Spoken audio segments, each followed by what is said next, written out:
And here we continue a comparison of the calculated output each month and what we actually got from the both systems. January, February, half March, we didn't have the 4K system, the microinverter system. So that's why they are low. But overall, it's performing very well. And you can expect that as well on your system because you can rely on the sun. Yes. Here we have the yellow is what we send out to the grid. That's the extra power that we don't use in the house. And the brown one is what we pay for and consumes from the grid. And we would of course like to even those out. There is energy company that does this, some effect of it, some net metering effect, but it's not actually net metering. But you will get more paid for each kilowatt hour has the same value. So look for that kind of deal. Here you can see the whole year, 365 days, all outputs from each day. And the blue one is a string system and the red one is a microinverter system. And you can see that it's performing very, very similar. It's just in the fall, the autumn, you can see somewhat, maybe a little more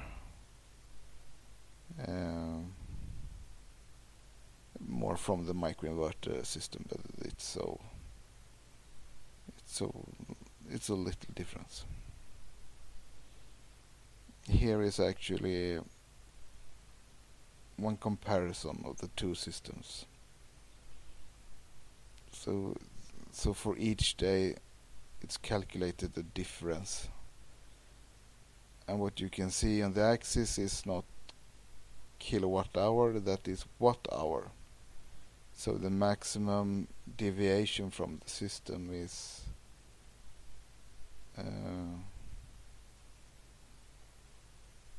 10 kilowatt hour.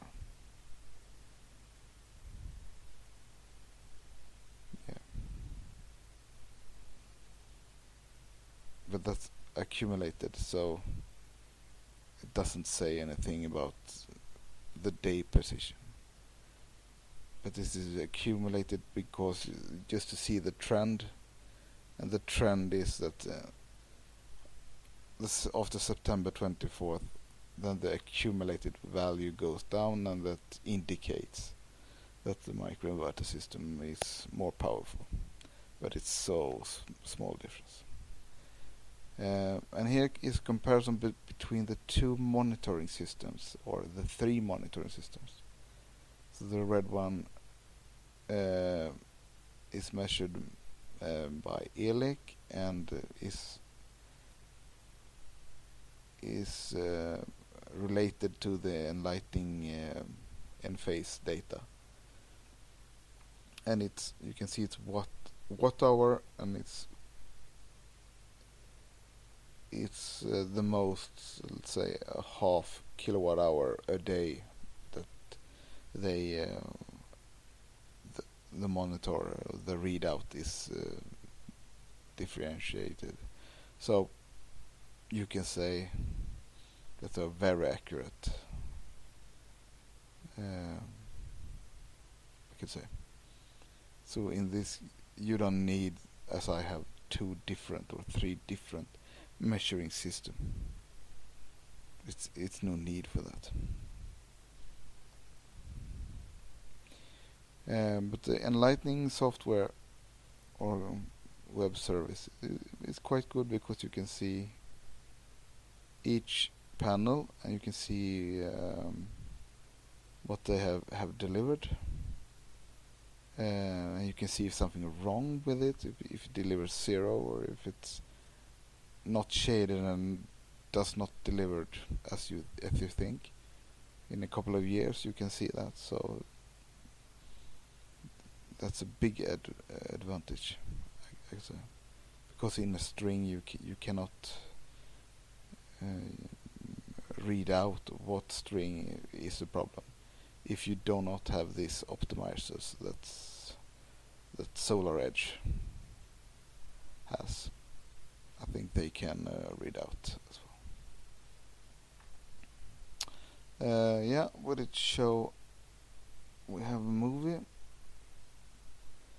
that can show 1 day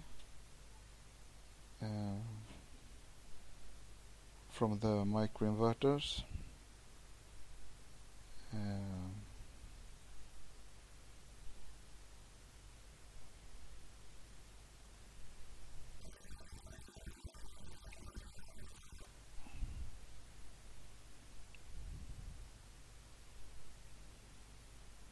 So here we can see this. I think it's the top day with 53 kilowatt hours for the whole day, and in the Enlightening software you can follow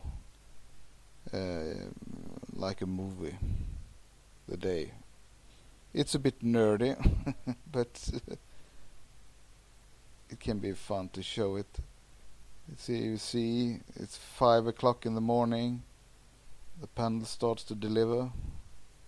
Here is the system power, you can see. Now it's 7 o'clock, you have 1 kilowatt. 8 o'clock.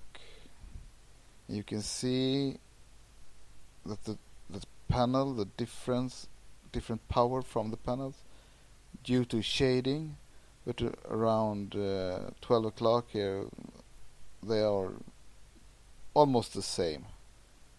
In the afternoon some other panels are shaded, and you can really see this. So it's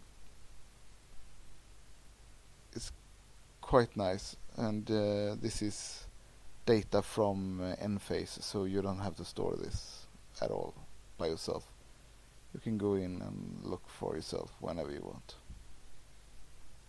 And here you see 8 o'clock it starts to declining 50 watt. So at 10 o'clock is no power more, but quite good day.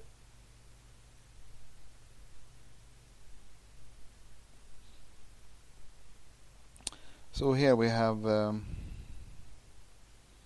from Elik, take the same in April, a day in April.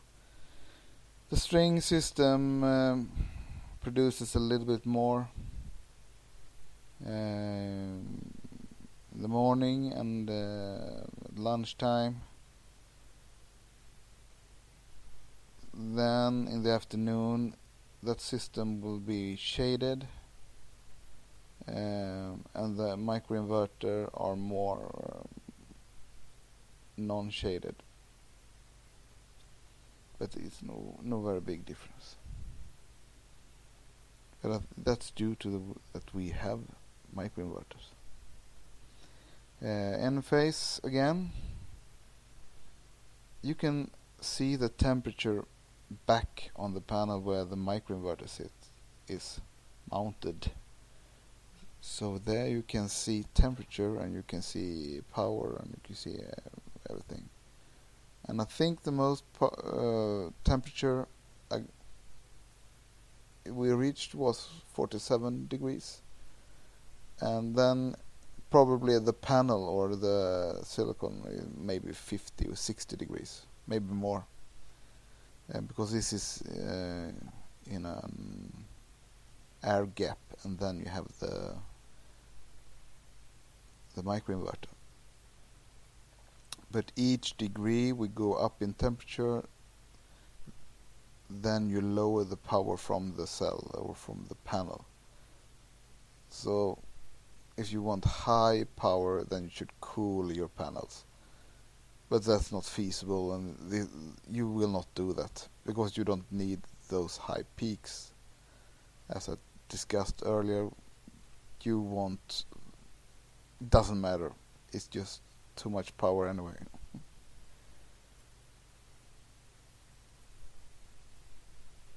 And the interface can also, by each microinverter, look at the voltage, the DC voltage and the DC current, and look at the voltage out and the AC frequency and everything.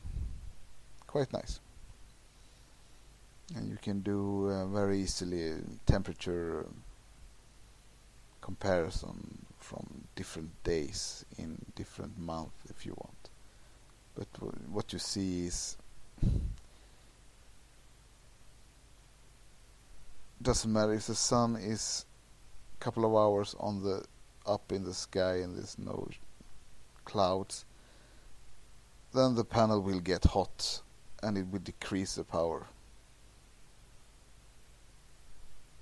That's a nature law in the today with the solar cells.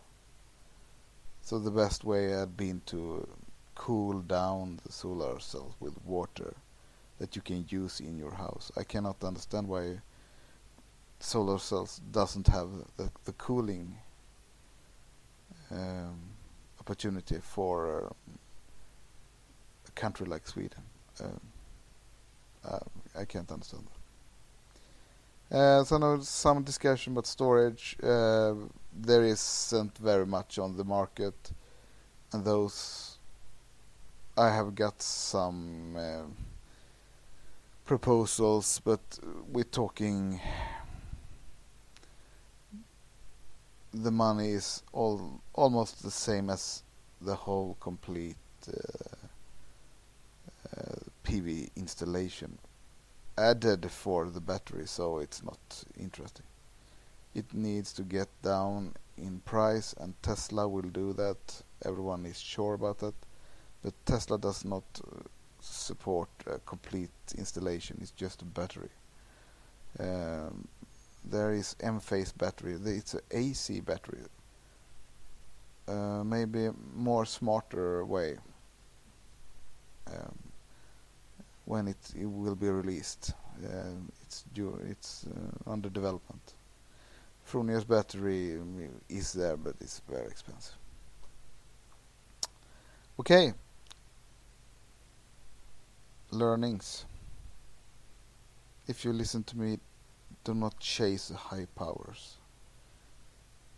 It's better to spread east, south, west. Some panels here, some panels there, and even out on the day. Oh yeah, you will not get as high yield for the year as your body or your whoever you compare yourself to. But maybe you will use the power better and you will smooth out peaks. Do not get into the efficiency numbers on data specs and such things. If one inverter is 96%, the other one is 97%. That is not important because there are so much other things you don't know in the system, and that is different. So I think you should go for equipment that is good price and the best warranty. So it's that easy. The warranty is the key. So if the electronics or the panel breaks, it's gonna cost you money.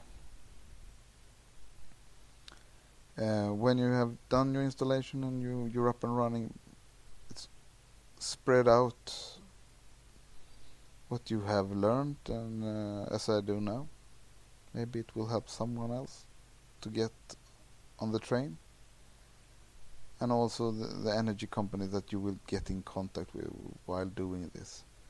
Make sure that they need to learn about the things if they don't know it, and